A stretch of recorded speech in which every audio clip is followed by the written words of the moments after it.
پکڑے ہوئے کھینچ رہی ہے، جس کو ابن عباس سلسلہ من نور کہہ رہے ہیں، نور کی زنجیریں ہیں جو ان کو تھامے ہوئے ہیں، گویا کہ گریوٹی تھامے ہوئے، جس کو ابن عباس نے سلسلہ من نور کا، نور کی زنجیریں کہا ہے۔ یہ تو کون سی چیز اسلام کی ہے جو سائنس کے خلاف ہے؟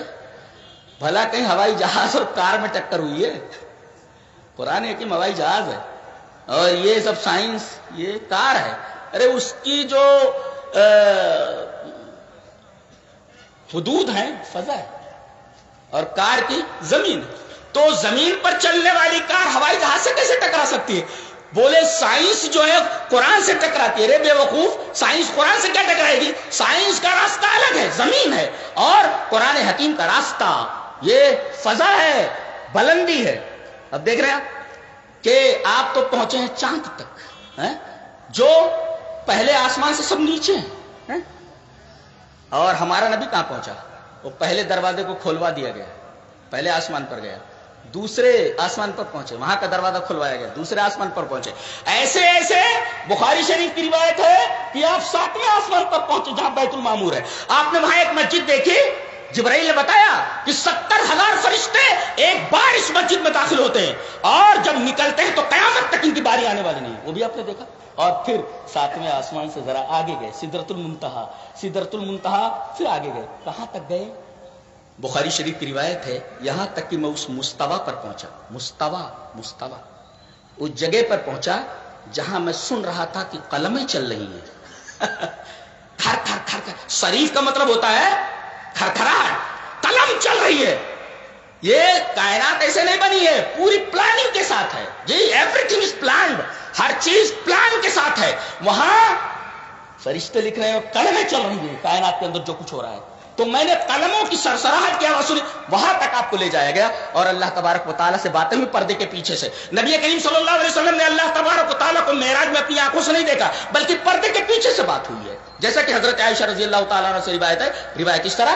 وعن عائشہ رضی اللہ تعالیٰ عنہ قالت من حدثك ان محمدا رأى ربه فقد كذب وهو يقول لا تدرك الابصار ومن حدثك انه يعلم الغيب فقد كذب وهو يقول لا يعلم الغيب الا الله، رواه البخاری فی کتاب التوحید۔ حضرت عائشہ فرماتی ہیں کہ تم سے جو یہ کہے کہ نبی نے اللہ کو اپنی آنکھوں سے دیکھا، وہ جھوٹ بولتا ہے، اس لیے کہ اللہ فرماتا ہے لا تدرک الابصار، اسے آنکھیں نہیں دیکھ سکتی۔ جنت پہ پہنچے گا آدمی تو اللہ تبارک تعالیٰ کا دیدار کرائے گا۔ دنیا میں کوئی آنکھ اللہ کا دیدار نہیں کر سکتی جب تک آدمی زندہ ہے، اور نبی کریم صلی اللہ علیہ وسلم تو زندہ گئے وہاں جی، تو آپ نے اپنی آنکھوں سے نہیں۔ اور جو یہ کہے کہ اللہ کے رسول کو غیب کا علم تھا، وہ بھی جھوٹ بول رہا ہے، اس لیے کہ اللہ فرماتا لا یعلم الغیب الا اللہ، اللہ کے علاوہ کسی کو غیب کا علم۔ تو ہم یہ کہہ رہے تھے کہ آپ تو چاند پر پہنچے ہیں، میرے نبی نے پہلے چاند کو ٹکڑے کیا اللہ کے حکم سے جی، اور چاند کا ٹکڑا کر کے 2 ٹکڑے کر کے بتایا، معجزہ نہیں ہوا۔ اور اس کے بعد جب اللہ تبارک و تعالیٰ، اچھا تم پہنچے کب؟ 40 دن لگے نا، کتنا فاصلہ طے کرنے میں؟ 3,80,000 کلومیٹر کا فاصلہ طے کرتے۔ سورج کتنی دور ہے؟ 15 لاکھ کلومیٹر۔ پھر آگے، پھر پہلا آسمان، پھر دوسرا آسمان، طبق در طبق ہے، پتہ نہیں کتنا فاصلہ ہے، اور کتنے اس میں طے ہوا رات کے ایک حصے میں۔ علماء دیکھیں کہ اللیل جب آتا ہے الف لام داخل ہوتا ہے، پوری رات مراد ہوتی ہے، اور جب نکرہ ہے تو رات کا ایک حصہ مراد ہوتا ہے۔ اللہ تبارک تعالیٰ نے اللیل نہیں کہا، پوری رات نہیں لگی بلکہ رات کا کچھ حصہ لگا۔ سبحان الذی اسری بعبدہ لیلا، رات کا کچھ حصہ لگا، رات کے کچھ حصے کے اندر یہ پورا نظام کہکشانی پورا طے کرنے کے بعد پہلا آسمان، دوسرا آسمان، تیسرا آسمان، چوتھا آسمان، اور ملاقاتیں بھی ہو رہی ہیں۔ 7واں آسمان حضرت ابراہیم علیہ السلام سے ملاقات ہو رہی ہے، اور فوق السماء السابعہ، 7ویں آسمان کے اوپر آپ گئے، اور اس کے بعد آپ نے قلموں کی سرسراہٹ کی آواز سنی۔ قرآن حکیم کہتا ہے تم تو یہیں تک پہنچے، چاند پر پہنچ کر کے تم بہت خوش ہو رہے ہو، میرا نبی تو اتنی دور پہنچا کہ آدمی سوچ بھی نہیں سکتا اتنی بلندی پر جانے کے لیے جی۔ تو جہاں تک سائنس کا معاملہ ہے، سائنس ابھی بہت معمولی، بہت ہی قرآن حکیم کے آگے طفل مکتب بھی نہیں ہے۔ اور تم رفتار کی بات کرتے ہو، کس رفتار سے گئے ہوگے؟ قرآن حکیم رفتار بتاتا ہے کہ رفتار دیکھو، رفتار کس کو کہتے ہیں؟ کہا حضرت سلیمان علیہ السلام نے کہ وہ سبا کی جو رانی ہے، شہر سبا کی، اس کو یہاں فلسطین میں لانا ہے جی، فلسطین میں لانا ہے۔ جانتے فلسطین کا اور اس کا سبا کا فاصلہ کیا ہے؟ بعض لوگوں نے کہا کہ 1500 کلومیٹر اور بعض لوگوں نے کہا کہ 2000 کلومیٹر. حضرت سلیمان علیہ السلام بیت المقدس انہوں نے بنایا.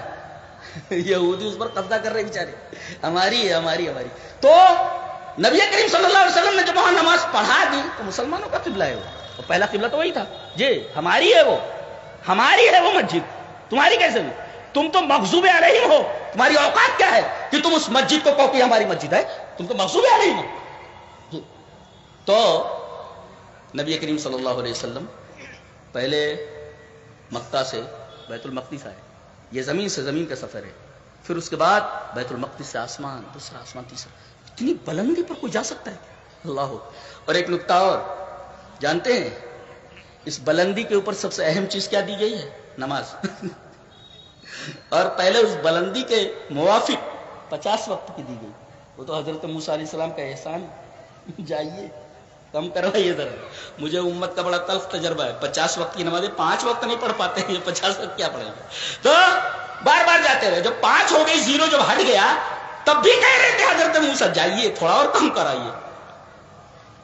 صبح کی اور شام کی ہو جاتی نا، تب بھی نہیں پڑھتا تھا مسلمان. 2 وقت کی ہو جاتی کہاں پڑھتے تھے؟ نبی کریم صلی اللہ علیہ وسلم فرمایا 0 ہٹ گیا ہے. اب مجھے اللہ کے پاس جاتے ہوئے شرم آتی ہے.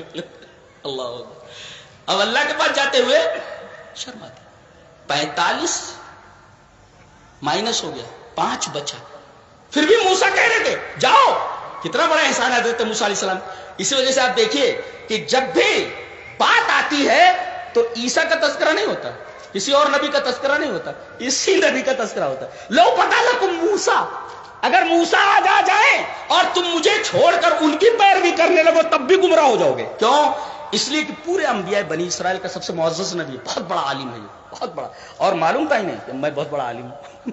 ان کو معلوم ہی تھا. ایک تقریر کی انہوں نے جو ہے کہ بخاری کی روایت، تقریر بڑی عمدہ تھی. کچھ لوگوں نے کہا کہ آپ سے بڑا عالم دنیا میں نہیں ہے. بولے نہیں، میں ہی سب سے بڑا عالم ہوں. اور یقیناً بہت بڑے عالم تھے. اسی وجہ سے انہی کا حوالہ دیا جاتا ہے. آج موسیٰ آ جائے جو انبیاء بنی اسرائیل کا سب سے معزز نبی، سب سے بڑا عالم ہے، وہ آ جائے اور اتنے بڑے عالم کی اقتدا کرنے لگو مجھے چھوڑ کر تب بھی گمراہ ہو جائے. اس کا مطلب یہ ہوا کہ اب ہمارے نبی کے بعد جب موسیٰ کی اقتدا جائز نہیں ہے تو دوسرے لوگوں کی اقتدا کیسے جائز ہو سکتی؟ جی یہ ایسا. تو یہ حضرت سلیمان علیہ السلام نے بنوائے تھے. اور ایک نکتہ اور بتاؤں، تسخیر جو ہوتی ہے نا، ایک عام ہے ہم لوگوں کے لیے، اور ایک خاص تسخیر ہے. خاص تسخیر کس کے لیے؟ حضرت سلیمان علیہ السلام کے لیے.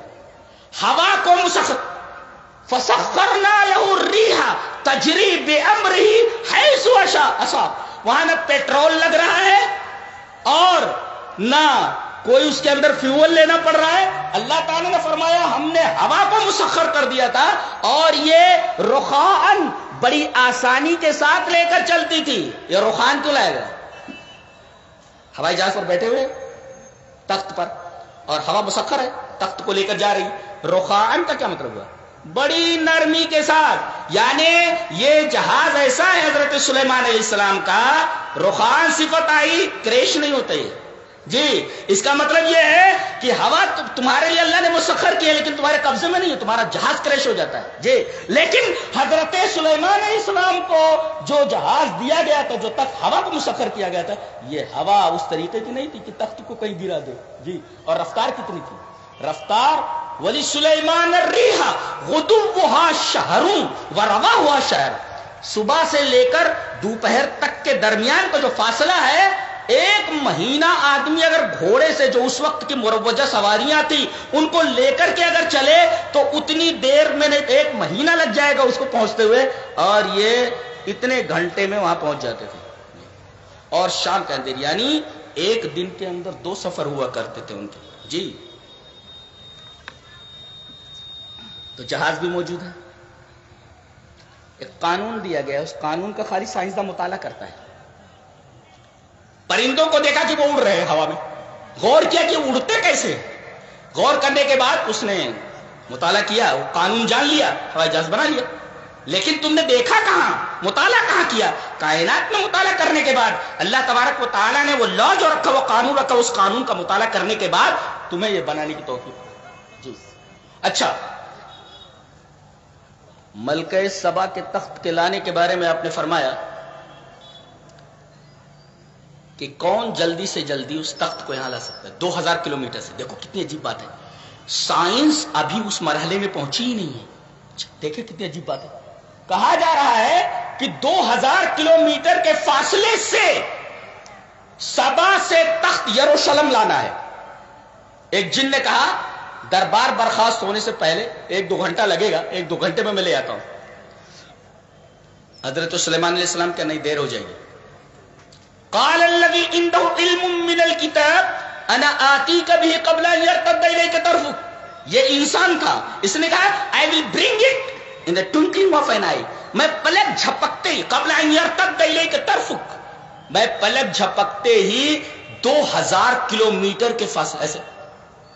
اتنی دیر میں 2000 کلومیٹر کا فاصلہ کیسے تھا؟ رفتار دیکھ رہے ہیں آپ کس رفتار کی بات کر رہے ہیں؟ آپ نے راکٹوں کی رفتار بتا کر کے دنیا کو آپ کیا سمجھانا چاہتے ہیں؟ یہاں تو یہ سمجھایا گیا کہ ان دا ٹوئنکلنگ آف این آئی، پلک جھپکتے ہی 2000 کلومیٹر، اتنی دیر میں فاصلہ طے ہو گیا جی، یہ رفتار ہے۔ اور فلما رآہ مستقرا عندہ، حضرت سلیمان علیہ السلام نے دیکھا کہ پلک جھپکتے ہی وہ تخت سامنے رکھا ہوا کھڑا ہے۔ فلما راہ مستقر عندہ، ان کے پاس ہی مستقر ہے، کھڑا ہے وہ۔ یہ کیسے ہوا؟ سائنسداں اس کی یہی تعویل کرے گا کہ میٹر جو ہوتا ہے، میٹر اس لیے کہ یہ میٹر ہے یہ۔ اب اس کو ہزاروں میل کے فاصلے پر بھیجنے کے لیے پہلا کام یہ کرنا ہے کہ اس کو انرجی میں تبدیل کرو، پہلے اس کو انرجی بناؤ پہلے۔ تو گویا کہ میٹر کو انرجی میں تبدیل کیا گیا پورے تخت کو، اور چھوٹا موٹا تخت تھوڑی تھا۔ وہ حدود نے بتایا کہ عرش عظیم بہت بڑا تخت ہے، یہ چھوٹا موٹا نہیں ہے۔ حدود نے کیا رپورٹ دی تھی کہ یہ ملکہ سبا جس تخت کے اوپر بیٹھتی ہے وہ چھوٹا موٹا تخت نہیں ہے، عرش عظیم بہت بڑا تخت ہے۔ اس بڑے تخت کو 2000 کلومیٹر کے فاصلے سے لانے کے لیے ایک لمحہ لگا، اور ایک لمحے میں 2000 کلومیٹر کا فاصلہ طے ہو گیا، جو قرآن حکیم رفتار بتاتا ہے۔ آدمی کو پہلے یقین نہیں آتا ہوگا کہ ایسا کیسے ہو سکتا ہے، لیکن اب یہ بات ثابت ہو چکی ہے کہ اتنی رفتار کسی سواری کی ہو سکتی ہے۔ تو کیسے ہوا؟ آج صرف ہزاروں کلومیٹر کے فاصلے سے صرف تصویر آتی ہے، انرجی آتی ہے، میٹر نہیں آتا۔ آپ کا بیٹا امریکہ میں اگر وہ بھیجے تو خود نہیں آتا، وہ اس کی تصویر آتی ہے جو انرجی ہے، خود نہیں آتا، وہ تو میٹر ہے، وہ میٹر نہیں آتا۔ لیکن 1 سیکنڈ کے اندر اس کی تصویر جو انرجی ہے وہ آپ کے پاس پہنچ جاتی ہے۔ تو گویا کہ اشارہ یہ ہوا کہ پہلے وہ تخت جو اتنا بڑا تھا اس کو انرجی میں تبدیل کیا گیا، اور انرجی میں تبدیل کرنے کے بعد جلدی سے فاصلہ طے کیا گیا ایک لمحے، پھر جیسے کھڑا ہوا وہاں آ کر کے اس کو پھر میٹر میں تبدیل کر دیا گیا۔ سائنس پہنچ سکتی ہے کیا جو قرآن حکیم نے بتایا؟ سائنس حیران ہے کہ کیسے ہو سکتا ہے، لیکن قرآن حکیم نے بتایا اٹ از پاسبل۔ یعنی ایک چیز کو آپ کنورٹ کر سکتے ہیں انرجی میں، اور انرجی کو جہاں تک آپ کو لے جانا ہوا وہاں پہنچتی ہے، آپ پھر اس کو میٹر میں تبدیل کر دیں۔ سائنس اس مقام تک اب تک نہیں پہنچی ہے جہاں قرآن پہنچ چکا ہے۔ تو قرآن ویسے سائنس کی کتاب نہیں ہے، جغرافیہ کی کتاب نہیں ہے، بلکہ قرآن حکیم ہدایت کی کتاب ہے۔ اس سے ہمیں پتہ یہ چلتا ہے کہ اللہ کی مرضیت کیا ہے، اللہ کی نامرضیت کیا ہے، اللہ چاہتا کیا ہے، کس چیز سے راضی ہے اور کس چیز سے ناخوش ہوتا ہے۔ یہ کتاب ہمیں جنت میں پہنچنے کا راستہ بتاتی ہے، اور یہ بتاتی ہے کہ اگر اس راستے کو چھوڑو گے جو ہم نے بتایا ہے کہ یہ جنت کا راستہ ہے تو تم جہنم میں چلے جاؤ گے۔ یہ کتاب اس لیے، اب کوئی یہ پوچھے یار قرآن اتنی بڑی کتاب ہے اے مسلمانوں، تو قرآن میں راکٹ بنانے کا، قرآن میں جو ہے اسپیس کرافٹ بنانے کا، قرآن حکیم میں میزائل بنانے کا یہ طریقہ کیوں نہیں بیان کیا گیا؟ ایک سے ایک ڈشز بنانے کا طریقہ کیوں نہیں بتایا گیا؟ اس کا جواب یہ ہے کہ اللہ تبارک تعالیٰ بار بار کہتا ہے کسی چیز کو بیان کرنے کے بعد افلا تعقلون، کیا تمہارے پاس عقل نہیں ہے؟ اس کے بعد اس کا مطلب یہ ہوا کہ جو چیز نہیں بتائی گئی وہ تمہارے عقل میں فیڈ کر دی گئی ہے، جی فیڈ کر دی گئی ہے۔ تو جو چیز فیڈ ہے تمہارے دماغ میں، تمہارا دماغ وہ کام کر سکتا ہے، قرآن میں اس کے ذکر کرنے کی ضرورت ہی نہیں تھی، اس لیے کہ وہ چیز تمہارے دماغ میں فیڈ ہے، تمہارا دماغ بھی کر سکتا ہے، لہذا قرآن حکیم نہیں بتلایا۔ اب مرنے کے بعد کیا ہونے والا ہے کیسے بتائے گا؟ میٹر کیسے بتائے گا؟ تو قرآن بتائے گی کہ مرنے کے بعد کیا ہوتا ہے، جنت کیا ہے، جہنم کیا ہے، یہ ساری چیزیں. اچھا آدمی تو ابھی یہاں تک پہنچا چاند تک، ابھی ڈھونڈ رہا ہے پانی کہاں ہے، ابھی ڈھونڈ رہا ہے ہیلیم کتنا ملے گا، ابھی ڈھونڈ رہا ہے کہ اس کو فیول اسٹیشن کیسے بنایا جائے. میرا نبی تو جنت دیکھ چکا ہے، جہنم دیکھ چکا ہے. جہنم کے اندر سزائیں کیا ہیں اس کی مثالیں بتا دی گئی کہ ایسا ایسا ہے. جنت میں آپ داخل ہوئے، یہاں تک کہ حضرت بلال کی چپل کی آواز، جوتے کی آواز سنائی دے رہی ہے. آپ تو وہاں تک داخل ہو گئے، آپ نے وہاں کا بھی نظارہ فرمایا. تو اتنا آگے نکل جانا، سائنس تو اس کے بارے میں سوچ بھی نہیں سکتی ہے، سائنس کے بارے میں سوچ بھی نہیں سکتی. لہذا قرآن حکیم اگرچہ سائنس کی کتاب نہیں ہے، لیکن اس میں تقریباً 1000 آیات کے اندر سائنسی حقائق کی طرف اشارہ ہے، سائنٹیفک فیکٹ کی طرف اشارہ ہے. جی. اور ایک بات تو میں نے بڑی عجیب و غریب پڑھی، وہ میں علماء کی اور پڑھے لکھے لوگوں کی نظر کرنا چاہتا ہوں، ان کے سامنے پیش کرنا چاہتا ہوں کہ ایک فلیکر کے اوپر سائنسدانوں کے گروپ نے لکھا ہے کہ universe, human and internet have similar structure. آپ اگر دیکھیں تو یہ پوری کائنات اور انسان کا دماغ، ہیومن برین، اور اسی طریقے سے انٹرنیٹ، یہ ایک ہی اسٹرکچر رکھتے ہیں. اور پھر مثال دیتا ہے وہ کہ ایک ہی اسٹرکچر کیسے ہے. یہ کہتے ہیں کہ ایک تصویر لی گئی ہے نظام کہکشانی کی، جس میں کروڑوں سیارے اور ستارے ہیں. تصویر ایک طرف رکھ دی گئی، یہ تصویر ہے کائنات کی، پورے خلائی دوربین سے تصویر لی گئی پوری کائنات کی، نظام کہکشانی ایک طرف رکھ دی. اور پھر انسانی برین کی تصویر لی گئی، جی انسانی برین کی، اور یہ پورے یونیورس کی تصویر ایک طرف اور انسانی برین کی تصویر ایک طرف، دونوں کو سائیڈ بائی سائیڈ رکھ دیا گیا.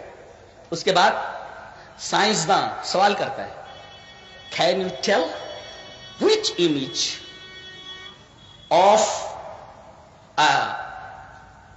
brain cell and which is of the cosmos? Probably not, though one is only micrometers wide and other is billions of light years across. یہ تبصرہ ہے سائنسدانوں کا، سوال ہے، سوال کیا ہے کہ یہ دیکھو دونوں تصویریں ہیں، یہ کائنات کی تصویر ہے یونیورس کی، اور یہ انسانی دماغ کی ہے. اب بتاؤ کہ کون سی تصویر کائنات کی ہے؟ Which images of cosmos؟ کائنات کی تصویر کون سی ہے اور انسانی دماغ کی تصویر کون سی ہے؟ بتاؤ. بتا ہی نہیں سکتے، اس لیے کہ دونوں تصویریں ایک جیسی ہیں. پتہ یہ چلا کہ جس نے کائنات کو بنایا اس نے انسان کو بنایا، دونوں کا خالق ایک ہی ہے.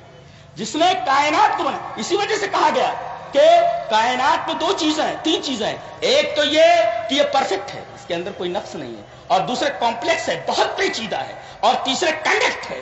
کنیکٹ کا مطلب یہ ہوا کہ وہ تم سے مربوط ہے، وہ جیسے تمہارا دماغ ایسے پوری کائنات ہے. گویا کہ اگر یہ فرق نہیں کر سکتے کہ کائنات کی جو تصویر ہے وہ انسانی دماغ کی تصویر کے مشابہ ہے، دونوں ایک جیسے ہیں، تو پتہ یہ چلا کہ جو خالق کائنات کا ہے وہی خالق انسان کا ہے. تو تم صرف کائنات کا مطالعہ کر کے اللہ کو کیوں بھولے ہو؟ یہ سوال کیا گیا ہے سائنسدانوں کی طرف سے کہ جب دونوں تصویروں میں فرق نہیں کر سکتے، اس کا مطلب یہ ہو کہ کائنات کا بنانے والا، اس کا جو کریٹر ہے، وہ بینی ہیومن بینگ، انسانوں کا بھی کریٹر ہے. دونوں کے درمیان کوئی فرق نہیں ہو سکتا، اور دونوں خالق کے بنائے ہوئے، ایک ہی بنانے والا، ایک ہی بنانے والا. یہ اللہ تبارک و تعالیٰ کے وجود کی بھی دلیل ہے، اور اللہ تبارک و تعالیٰ کے ایک ہونے کی دلیل ہے، اور اس بات کی بھی دلیل ہے کہ اللہ تبارک و تعالیٰ ہی عبادت کے لائق ہے. کائنات کی کوئی شے عبادت کے لائق نہیں.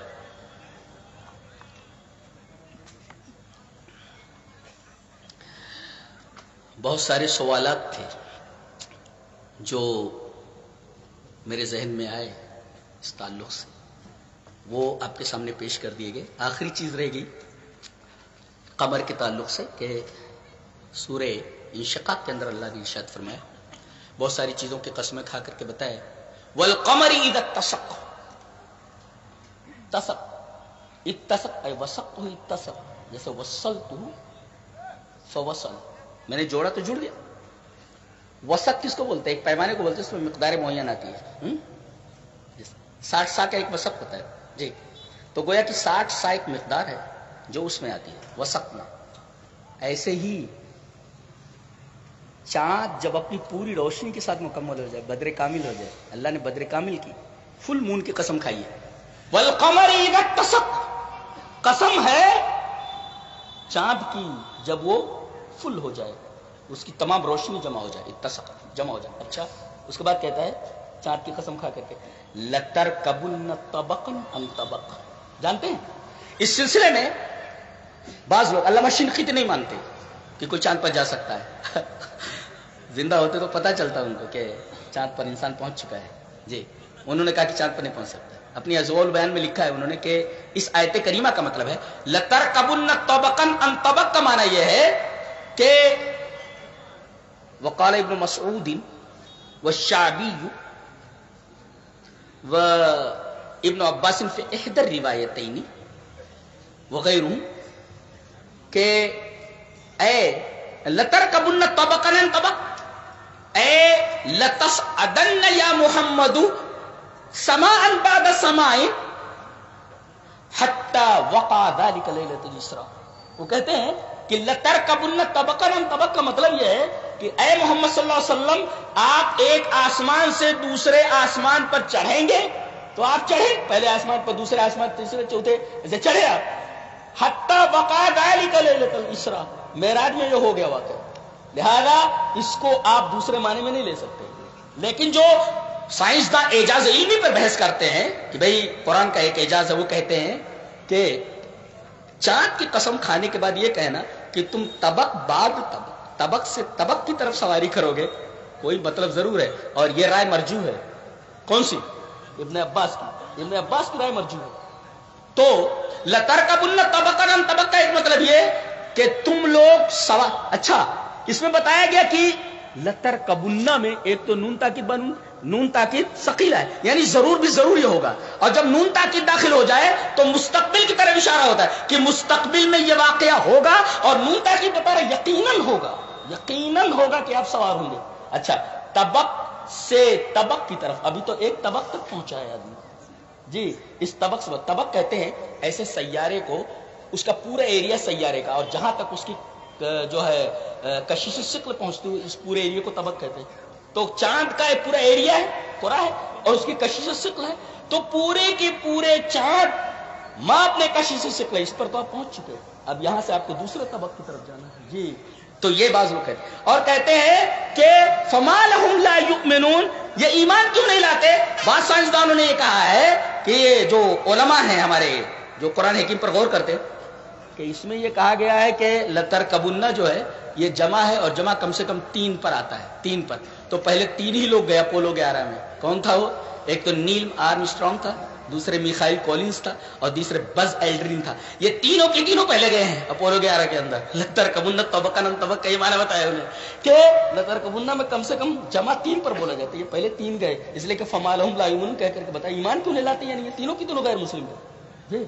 تو اشارات، تو قرآن حکیم تو واضح طور پر بتاتا نہیں بلکہ اشارہ کرتا ہے، اس لیے کہ اس کا مقصد دوسرا ہے، ہدایت ہے. سائنس بتانا نہیں ہے، لیکن اشارہ کر دیا. اگر الفاظ اس کا ساتھ دے رہا، الفاظ میں لچے تو مانا لیا جا سکتا ہے، کچھ بھی نہیں. یہ چند باتیں تھیں چندریان اور تسخیر کائنات کے بارے میں. اللہ سے دعا کرتے ہیں کہ اللہ تبارک تعالیٰ ہمیں نیک عمل اور اچھی سمجھ کی توفیق عطا فرمائے، اور ایسا عنوان مت دو کہ لوگوں کو سمجھ میں نہ آئے. اللہ ہمیں نیک عمل اور اچھی سمجھ کی توفیق عطا فرمائے. وآخر دعوانا الحمدللہ رب العالمین. جی یہ ایک صدائے کتاب و سنت کانفرنس ہے، کل ہے، موضوع حب رسول ہے، کلیا چک میں. جو حضرات آنا چاہیں آ سکتے ہیں.